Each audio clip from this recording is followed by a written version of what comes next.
Так, туғандар, бізден алса бізмен бірге болыңыздар. Азыр сыртта электромобиль алдырып бергенбіз, жақта әкебізге.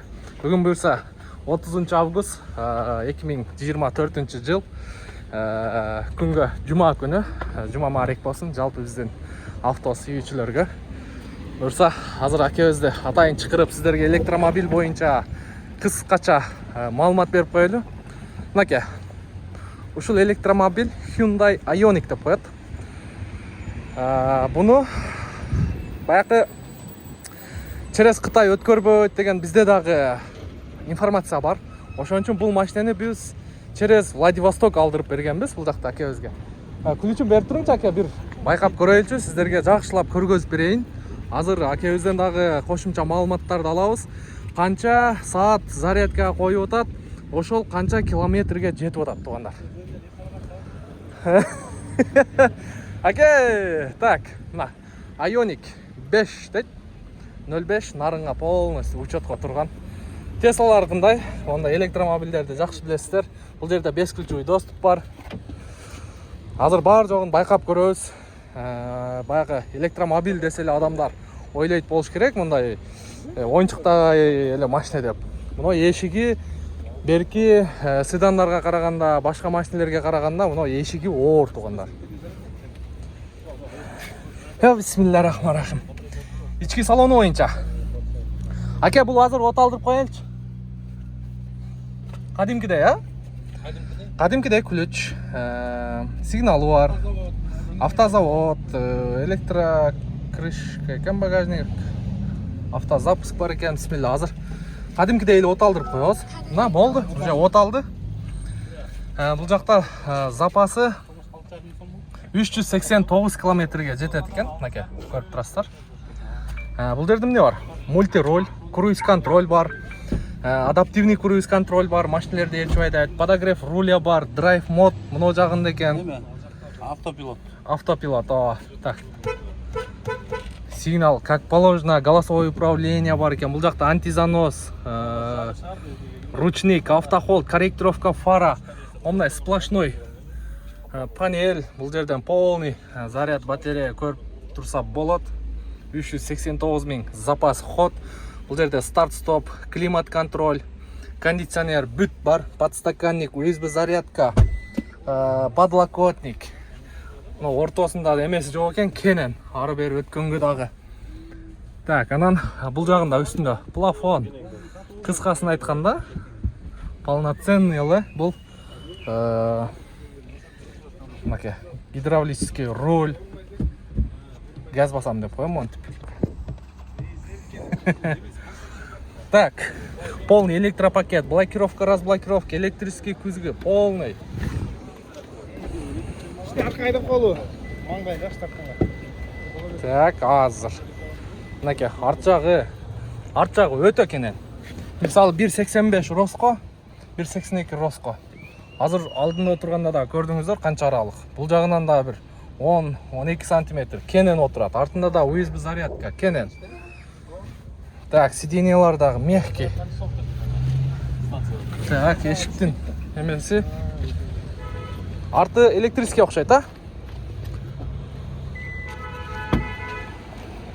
Крышка багажник электрический.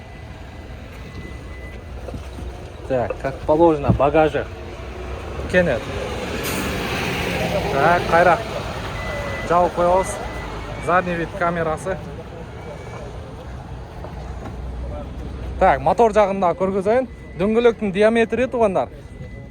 Так, 235/55 19 куюлма диска мындай. Өзүнүн родною. Азыр бунун батареясы ылдый жагында туугандар. Асты полупластмассовый резинка, мындай электроплавающий сиденье, спинкасы менен даже. Шейх, алдын ачың эле. Капот жагыны. Так. Мынакей. Мына жеринде ушул полный аккумулятор, мотор, кыскасы ушул жакта жайгашкан. Бул кичинекей алдында багаж. Теслаларда да ушундай багаж болот. Мындай чоң эле. Бул жактан эмне? Жидкость охлаждающий жидкость. Мына жерде лобойго суу чачкан, кыскасы бул жактан эле куюп коет. Тормоздун житкиси, аккумулятору бул жакта как штык турат седандардай.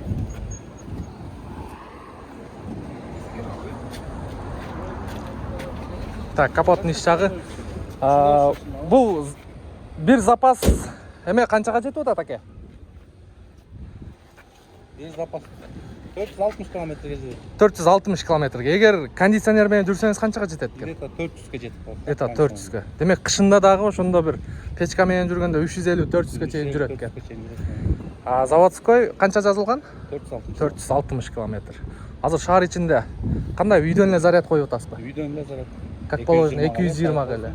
Канча саатта толуп атат? 20 саатта толот. 20 саатта толот. Бир заряддап канча күн жүрүп атасыз өзүңүздүн жумушуңуз менен? Bir жума жүрөсүң бир заряд менен. Баягы бензин, сензин, заправкага кирип алып атасың да. Адашып кирип алып аткан жоксузбу? Свет куйганы кийген. Ошондо кышында 350-400 километр жүрсө, корейский момдай Заряд где-то 80 сом 100 сом чыгат экен да. бир заряды 80 сом 100 сом 80 сом 100 сомдан бир жумабы? Муну растаможкасын айтып коесузбу? Растаможка 6,5 миң сом. 6,5 миң сом. Ана, Общий канча акча бердиңиз да? 4 миң сом ушундай. Общий канча акча бердиңиз да? 10 миң сом кандай короче, 11 миң сом. Оке. 17 миң ушундай болуп кетчү. 17 миң доллар туугандар. Бул кайсы машинеге окшош туруп сиздерге окшош туруп айтайын туугандар. Так. Узундугу кыйла эле узун. Седандар да эле бийиктиги седандардан бийик. Мисалы азыр шейх боюңуз канча? 1,69. 1,69. Жанына турсаңыз? 1,69 Роско. Өзүңүздөр 1,5 метр бар экен бу. где-то бир 1,50-1,55 бар экен бийиктиги. Анан асты жагы, ылдый жагы да могу 19 куюлма диска. Асты дагы кыскараак болот экен, ылдый жагы дагы бийик. Мисалы могу фитти байкап коюңуздар.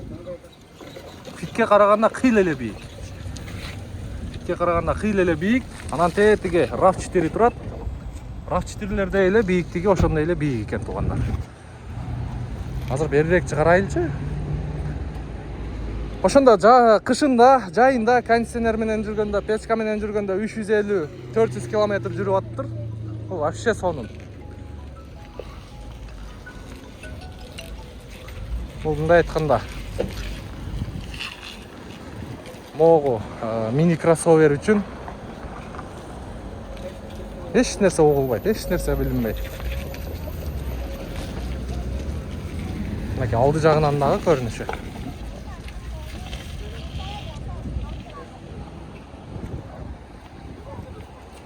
Буюрса туугандар, машина боюнча эми өзүңүздөр көрдүңүздөр болуш керек. Мундагы айдап көрүп, кененирээк обзор кылып тартканга бизде такыр убакыт болбой атат.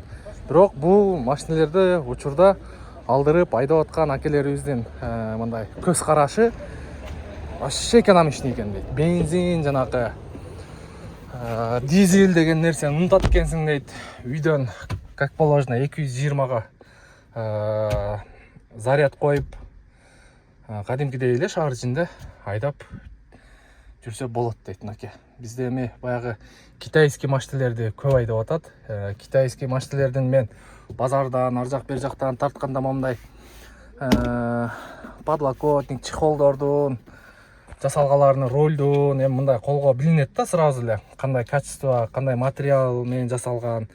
Бул китайский машинелерге караганда кыйла эле жакшы материал менен жасалыптыр. Мындай эле колго билинип турат. Анан Hyundai Ioniq деген машина.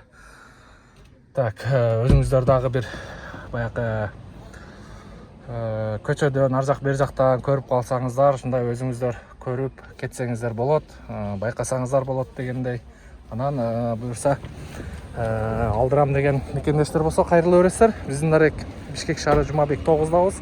Эртең менен саат 10дон кечки 6-7ге чейин ушул жердебиз. Мынакей акелерибиз ушул машинени 17 миң доллар бизге общий расходуну бизге ошо через Владивосток алдырып бергенбиз. Владивостокко ал жактан алып, Владивостокко чыгарып, бул жака дагы транспортировкасын сүйлөшүп, Кыргызстанга алдырып бергенбиз. Өзү растаможкасын уктуңуздар 5 миң сом.